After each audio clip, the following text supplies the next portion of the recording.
All right, welcome back. We're joined by Mandu again. It means dumpling. It's very sweet. But I would also say that he is, of the four of them, the most concerned with the safety of the pack and with the safety of my wife and I.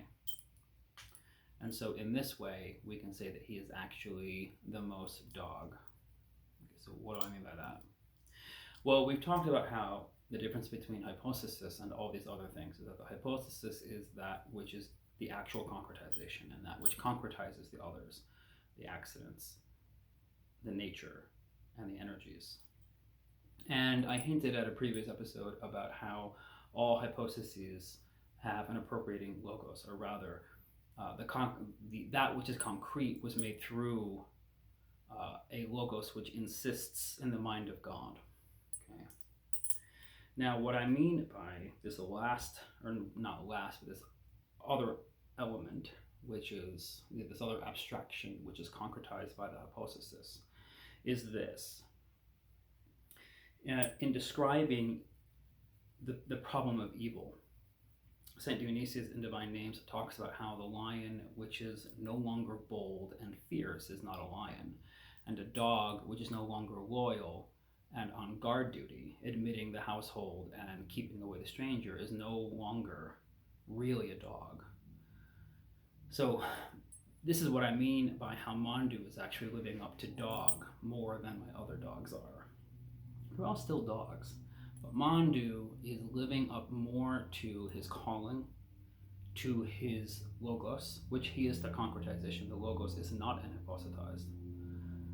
The logi are not anhypostatized. They insist in God, and then the concrete, the hypostases come into existence, and they are the concretization. Remember, the thing that is concrete is the hypostasis.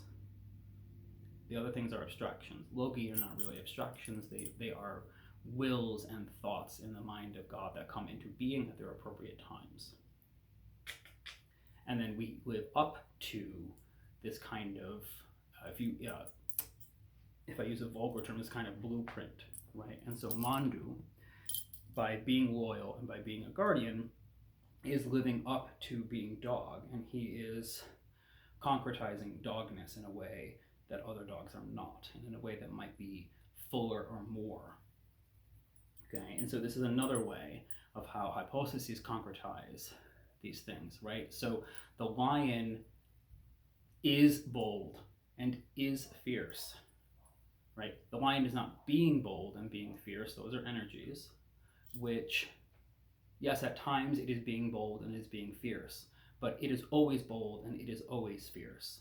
In the same way, a dog is always loyal and always a guardian, right? So there's a difference between when a creature is merely actualizing natural energies and describing what the thing is, what the concretization is, right? And so even now he's being calm and he's being gentle and sweet, as he always is, because he is one of the best puppies ever.